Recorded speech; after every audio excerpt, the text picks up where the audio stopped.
Welcome back to the Barefoot Bible Vlog. I'm pastor and author David Wright, and we're continuing today with the rise of the false prophet. And we'll cover chapter 13, verses 9 through 12. Now, last Thursday we left off with verse 8, and I mentioned I was going to talk more about the book of life that's mentioned here. There's only one other reference in the Bible to the book of life outside of the book of Revelation, back in Philippians 4. So consider Revelation's teaching about the book of life. First of all, those listed in the book of life will not worship the Antichrist. So those that do aren't listed there, verse 8 of chapter 13. The names entered into the book were actually entered at the beginning, chapter 17, verse 8. And that's a mysterious thing. Our eternal destiny is determined according to your name being in the book, chapter 20. And those whose names are in the book will spend eternity with Jesus, chapter 21, verse 27. Now, it's a sobering thought. The book of life doesn't cause you to be judged or not. It's our acceptance or our rejection of Jesus. So keep that in mind. Chapter 13, verse 9, if any man have an ear, let him hear. Now, this repeated phrase is actually missing something from previous usages. Back in chapter 2 and 3, it always ended with, thus saith the Spirit unto the churches. But after chapter 3, that phrase unto the churches isn't included as it is here. So that's a fascinating thing to me. Verse 10, he that leadeth into captivity shall go into captivity. He that killeth with the sword must be killed with the sword.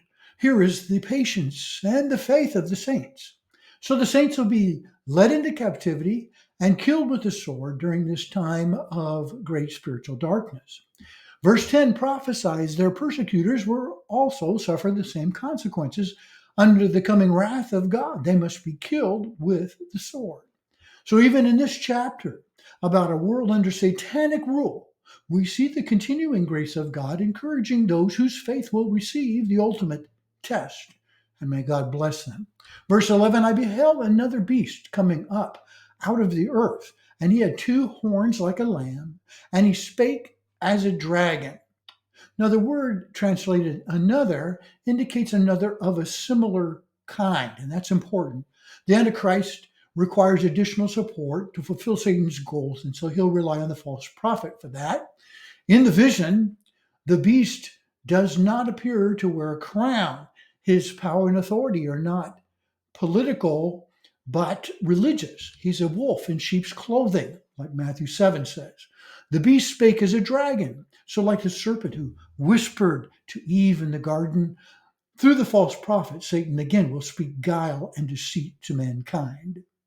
Verse 12, and he exerciseth all the power of the first beast before him, and causes the earth and them which dwell therein to worship the first beast, the Antichrist, whose deadly wound was healed. The beast will be called the false prophet, according to chapter 19. He completes a type of fallen trinity. Satan, the evil opposite of God the Father, the Antichrist, the mocking imitation of Jesus, and then the false prophet, the counterpart to the Holy Spirit. So the prophet promotes worldwide idolatry through mandatory worship of the Antichrist, and so much for the separation of the church and state during the tribulation days. Wow. Now, next Thursday, we're going to continue with satanic signs and wonders which are coming. And it'll cover chapter 13, verses 13 through 18. So please tune in again in a week for that important video broadcast. Post your questions or comments about the Revelation series down in the comments section below the video on your screen. And there you'll also find links which will take you to Amazon, where you can order the Revelation of Jesus, or my newest book, Daniel, the Secrets Revealed. There's also a link to my Facebook page. If you are interested in joining, please send me a link on the messenger page. Barefoot Bible also thanks those who have already subscribed. If you have not, please consider subscribing today. Click like, subscribe, and please share a copy of this video with your friends. And may God continue to bless your study of his word. Look to Revelation chapter 1. You'll find a promise that he will. May God bless.